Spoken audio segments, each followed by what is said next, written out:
It's a crime that dates back decades. For nearly 30 years, the victim of a violent crime was left wondering whether her attacker was still out there. This month, police finally made a break in the case, and now they say the suspect could be tied to other crimes, and they're asking for the public's health. Here's this week's Case Files.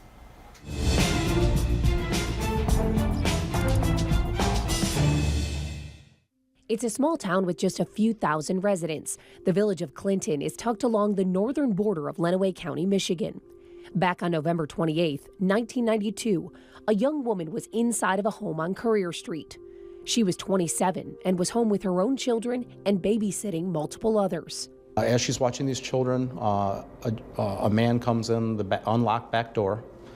He's armed with a hunting knife, and he enters the residence and he immediately starts demanding money from the victim. So he forces her to go upstairs to get money.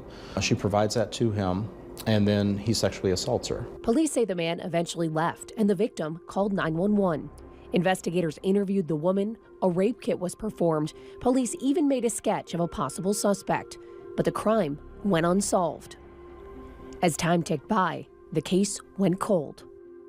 Nearly 30 years later, Clinton Police Chief Tony Cuevas was inside the evidence room and discovered the items that ultimately cracked the case.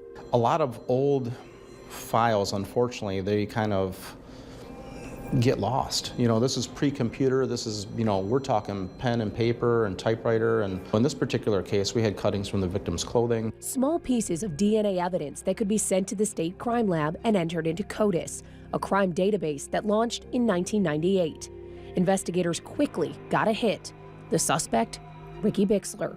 Turns out Bixler's been in prison since 1994 for a similar crime in the state of Kansas, and in the past decade was also convicted of another sexual assault and robbery in Leipzig, Ohio. Do you think that he could be linked to additional assaults or crimes? Absolutely, I do.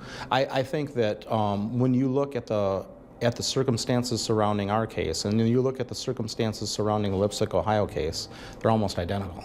I mean, they're scary in how he did the exact same method of operation. At this point, the suspect's link to the village of Clinton is a mystery, and police are hopeful that someone out there has the answer. We're trying to get some information from anyone who might have known him back in the early 90s, late 80s, kind of get a little bit of background about what he was like, what type of occupations he held, maybe some friends of his, anything that would have brought him up to this area. With only one other unsolved crime in the village, Chief Cuevas says this case shows the power of DNA and that proper records can help bring justice, even if it's decades after the crime. They probably had no idea at the time that 30 years later, that it would be solved based on their efforts. For this week's Case Files, Christina Williams, 13 ABC, Action News.